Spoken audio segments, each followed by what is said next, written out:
I'm Elias Spartan Theodoro, and you're watching the Trevor Airdrie Show.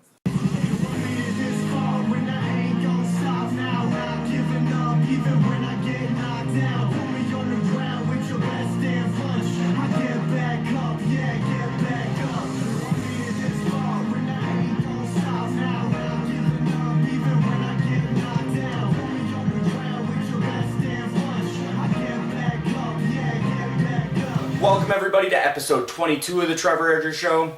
I am your host, Trevor Airdrie. Special shout out to Corey Sharon for the theme song Get Back Up, as well as Elias Theodoro for the sick new opening to the show.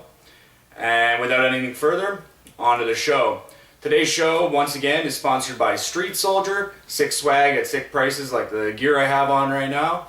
To get yours, you can go to www.strtsoldier.com and get yours today. As well as Fear the Fighter Training Academy, now located at 641 Colby Drive in Waterloo. They train everything from wrestling, boxing, Brazilian Jiu-Jitsu, even pro wrestling. Go see Chad and Lucas today and sign up. Alright, so we have a big show planned for today. We had UFC 181 on the weekend. It was headlined by Johnny Hendricks versus Robbie Lawler. I saw this fight in Johnny Hendricks' favor. It was a little bit of a controversial decision. Much like the first one that I scored for Robbie Lawler, this one I scored for Johnny Hendricks. I was wrong both times. The judges were watching something else apparently. But he wins the fight and the title. Lawler gets two of the judges 48-47 and 49-46, and Hendricks got the other one 48-47, which was the way I scored the fight. It all is in who you gave the fourth round to. I gave Lawler round 1 and round 5. I gave Hendricks round 2, 3, and 4. But two of the judges obviously saw round 4 a little bit differently and gave them to Robbie Lawler. And the one judge, I have no idea what he was watching. But great back and forth action between the two of them. They are two very entertaining fighters to watch. Robbie Lawler, he sealed the victory, I think, in the final little flurry in the 5th round.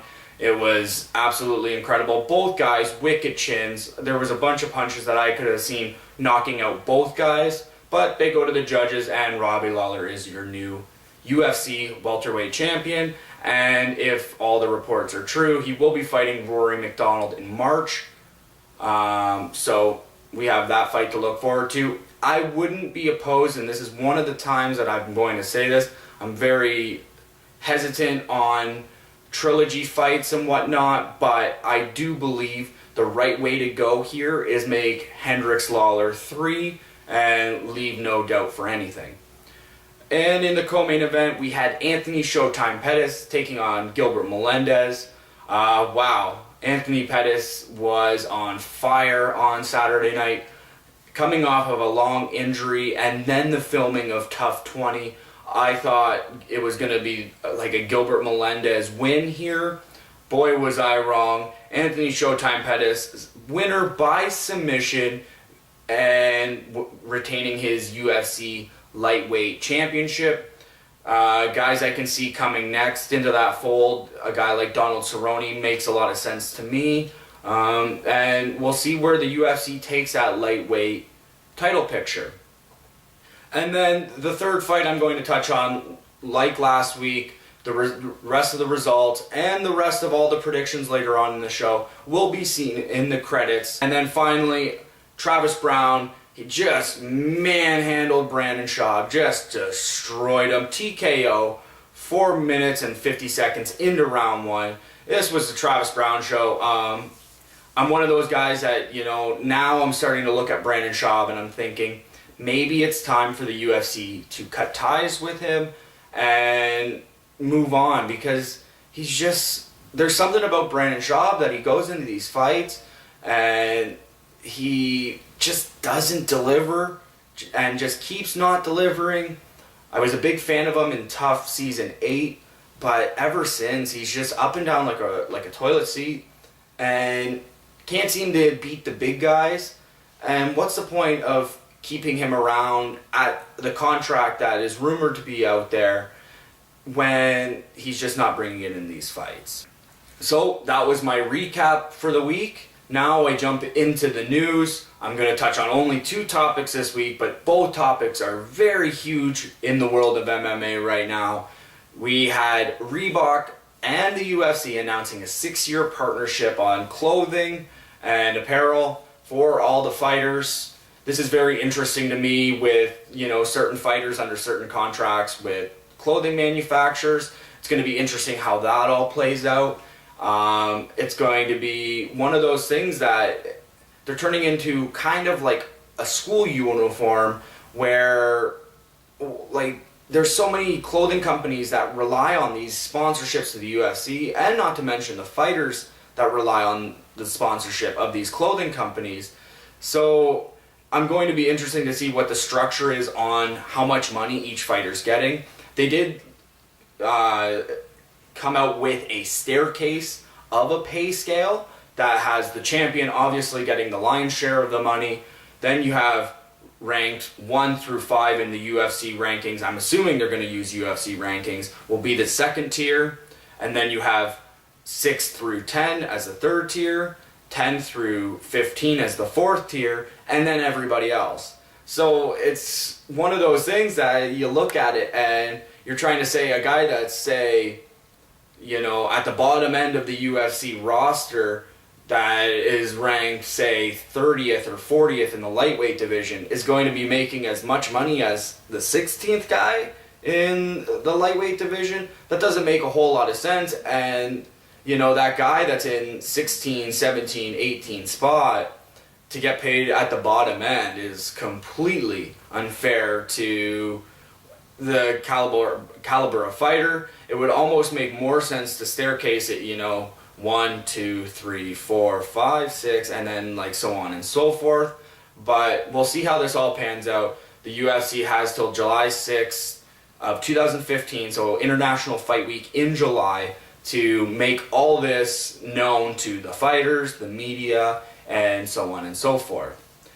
And then the second big piece of news, CM Punk, former WWE champion, former WWE superstar, has been in the pro wrestling business for a long, long time. He is the longest reigning WWE champion of the last 25 years, I believe. And goes over and signs with a multi-fight deal with the UFC at an 0-0 record, which is a little bit interesting based on, you have those guys that have fought 8, 9, 10 times and still have yet to be called to the UFC. You have some guys out there that have fought 20 times and have still not been signed to the UFC. Obviously, this is a marketing ploy by the UFC, and it's very smart. Very smart. I have no problem with this signing whatsoever. But I'm just worried that this is going to create some of that backlash by some of the fighters that have tried so hard to get there and are refused entry. And then you have this guy that's 0-0 that I believe is a blue belt in Brazilian Jiu-Jitsu. He has some Kempo background training. It's one of those really, really strange things. But once again, I completely understand the UFC's motivation behind this, because Brock Lesnar was on 2 of the top-selling UFC pay-per-views of all time, and there's no hotter commodity in pro wrestling, even though he hasn't been there since Royal Rumble, so since January of 2015. He's the hottest commodity and most talked about guy in pro wrestling. He was just on Colt Cabana's podcast 2 back-to-back weeks. That the internet world took the storm, Twitter took the storm. Then the WWE did Austin and McMahon, and they talked a little bit about the Punk podcast, and Vince McMahon apologized to CM Punk. And then you had this weird cryptic message after the signing by the UFC was made that, the WWE wishes Punk in his the best in the newest endeavor. It was very strange, and it almost feels... And I was Taz's podcast, another former pro wrestler. He was talking. It almost feels like the UFC, the WWE, and CM Punk all have something to do with this. I'm not sure if that's actually true, but it definitely is seeming that way, because when other superstars leave the WWE, they don't get their best wishes in their newest endeavors or whatnot. It's just a very strange, chain of events that have led up to CM Punk signing with the UFC. I don't know who he's going to fight first. They say he's going to go up against an 0-0 guy, 1-0 guy, 1-1 guy. Rumors out there are him fighting the Green Power Ranger, Jason David Frank. We have every single UFC guy either wanting him to come to their gym or two, wanting to fight him. It's one of those things that in due time we will find out. But until then, I think the UFC, and this is my opinion on it, the UFC would be absolutely crazy not to put him right into the Lions Den, much like they did with Brock Lesnar, because he's 36 years old, he has very limited training, and you look at the type of dollar figure that he was making in the WWE over to the UFC, you'd think that there would have to be some sort of cushier contract that most are making there, and you almost have to put him up against a guy in the top 15 as his first fight, because a lot of people are going to tune into that. You can't have an 0-0 guy going up against an 0-0 guy on pay-per-view, because they're not going to give this Punk fight away for free. They're not dumb. They wouldn't sign him if they were going to give him away for free. So this 0-0, 1-0 garbage, I completely discredit. I think they're going to put him up against a top 15, top 20 guy, maybe even a top 10 in his first fight, which is going to be a bad thing for Punk, but what's best for business in the end. So that was the news of the week. Now we go into the rundown of two cards this weekend. We have two cards this weekend. We have the Tough 20 finale. It takes place on Friday, December 12th. It features the first ever crowning of a UFC Women's Strawweight Championship. We have in that the two people that have made it this far after last night's episode. Carla Esparza, number 1 ranked in the UFC's tournament format, against the number 7 Rose Namajunas. And number 7 for Rose Namajunas, if you haven't seen how she performed on this show, absolutely incredible. I think she should go into this fight as the favorite, looking at those fights in the Tough household, eliminating people like Ronda Marcos and a bunch of others. Like, she was just absolutely lights out in this series. And I'm actually going to pick her to upset the number 1 seed, Carla Esparza, in the finals. I believe it's going to be a very quick fight, probably even a first round submission. And your winner and first ever UFC Women's Strawweight Champion, Rose Namajunas. And then before that, we have Jeremy Stephens versus Charles Oliveira. I'm going to go with Stephens here via first round KO. I think Stephens is, just those heavy hands are going to be too much for Oliveira to contend with, and I think it's going to be a short night for Jeremy Stephens and picking up the win. And then before that, KJ Noons versus Darren Cruikshank. I have another knockout here. I have KJ Noons defeating Cruikshank via knockout. If it does go to the judges, I do believe Cruikshank will win, but if it finishes early, it's going to be a Noons win, and that's what I'm picking. I'm picking it's going to be a first round TKO, and KJ Noons is going to continue that winning streak. And then the last fight I'm going to touch on, and like I said, the rest of this is going to be in the credits of the show. Jessica Penne against Ronda Marcos from Windsor, Ontario. I'm going to go with Windsor's own Ronda Marcos defeating Jessica Penne, the number 4 seed, against the number 14 seed. I am going to go with another upset here. Jessica Penne, hell of a chin, but we are going to probably get a wicked, almost like a ground game here. I think very positively that this is not going to be a stand-up fight like Penne did with Carla Esparza last night. I do believe this is going to be a complete ground technical fight that we're going to see one person get submitted, one person, coming away with the win. So I am going to go with Marcos via second round submission. I think the first round is going to be a lot of a feeling out type of process, a little bit of a slow down round, and then round two, once they felt each other out, then I think Ronda Marcos is going to sink in, probably an armbar, and win via second round submission. So the rest of the Tough 20 card will be seen in my credits, and that starts on Sportsnet 360 at 7 o'clock for the prelims, 9 o'clock for the main card, and it runs all the way till midnight. So a 5-hour card come to you all from Sportsnet 360 here in Canada. And then the second fight this weekend, we have UFC on Fox 13. It is a very big heavyweight card, so to speak.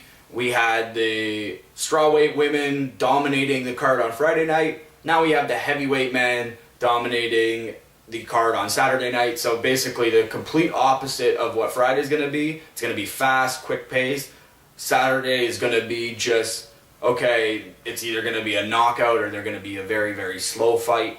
But I do believe there is going to be quite a bit of knockouts on Saturday night. Starting with the main event, you have to assume that the winner of this fight is going to go up against the winner of Cain Velasquez Fabricio Verdum when they merge the titles back together.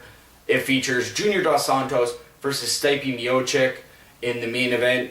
And I'm going with Stipe Miocic to finally knock out Junior Dos Santos. And I'm saying it's going to be probably in the first round via TKO. Stipe Miocic is on quite the tear.